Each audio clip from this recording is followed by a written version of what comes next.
we're in the securities business, which is a heavily regulated industry. And one of the exciting things for us is to be able to work with countries and jurisdictions that see the value proposition of the technology, places like the AIFC, places like El Salvador, and are willing to work with us to look at how we can streamline capital markets.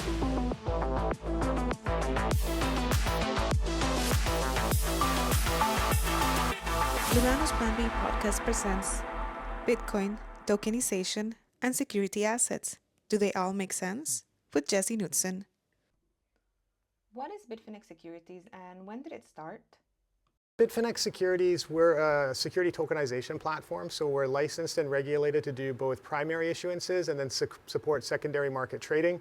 We're licensed in 2 different jurisdictions. One of them is in Central Asia in the Astana International Financial Center, and then we were the first global digital asset platform to be licensed in El Salvador as well. Back in 2017, tokenization was making a lot of noise. We can see that it's doing it again. Why so? Yeah, I think it just takes time. I don't think it's coming back. I mean, there's people like myself that have been working on it all that time. So I think there's 4 pieces of the puzzle that need to come together. There's, the technology, there's regulation, there's investable assets, and then there's investor access and distribution. And I think flash forward, from 2017 till now, it was probably very early in 2017, and it just takes time. And I think that we've ticked the boxes on most of those things. Some of them are still developing, but we've definitely come a long way from 2017. What would you say is the link between Bitcoin and tokenization? Yeah, I think definitely there's a degree of correlation there. So, all of the issuances that we've done so far and everything on our pipeline is on the Liquid network, which is a side chain of Bitcoin. And there's a number of reasons why we like the Liquid network. Number one is regulatory clarity. So it's built on Bitcoin. Bitcoin's commonly recognized as a commodity. So that's very clear. By default, it's confidential, it's very fast, it's very cheap. And I think that there is a lot of kind of like Bitcoin-based interest in capital markets. So the Blockstream mining note was one of the first products, raised 50 million over 8 tranches, and did the biggest RWA payout in the history of the industry, returning 1,200 Bitcoin to investors. Since then, we've done a bunch of tokenized bonds on top of Bitcoin and have a lot more stuff coming to the market going forward. What's RWA tokenization?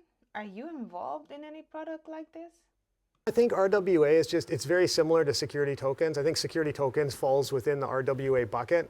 And we've done a lot of things. We've already done, as I said, a number of tokenized bonds. And then in the fourth quarter, we're going to have a number of other firsts as well. So we're looking to do our first tokenized funds. We're signing an MOU today with a really big European asset manager that's big in conventional funds. So we're looking to bring some of the first tokenized funds to the platform, tokenized equity, and a number of other tokenized products, including our first direct listings. So I think we've got a lot of stuff coming to market in the next quarter or so. What are the main chains you are using for tokenization, and why did you pick them? Yeah, like I said, the main one we've used to date is the Liquid network. And, I think it's really, it's kind of tailor-made for financial applications. So, as I said, it's cheap, it's fast, its default is to be confidential. And it's built on top of Bitcoin, so it has that regulatory clarity. You don't have to worry about, it being issued on top of a protocol that may at some point be deemed an unregistered security. And then maybe most importantly is the whitelisting functionality. I think that's a really important thing for the sustainability of the industry. It basically allows us as a platform and our issuers to meet our KYC and regulatory obligations while still letting users and investors have that low friction, bearer asset, Bitcoin-like user experience. What are the main differences between tokenized RWA and the commodities or shares it represents? Yeah, I think our goal is pretty basic, right? We basically want to upgrade the technology behind capital markets. So it's just bringing more features to a lot of these traditional assets, things like 24/7, 365 trading, real-time settlement, the ability to take your securities off the platform, to self-custody them, to move them to other exchanges for arbitrage, or to even trade them peer-to-peer. How has tokenization been evolving? Yeah, I wouldn't say that it's quite mature yet. I think it's still very early days, but I think the trend is pretty robust. So, over the last probably 12 months, we've seen a lot of interest from mainstream institutional kind of players in doing security tokenization. I think the massive success of the Bitcoin ETFs was a big tailwind for that.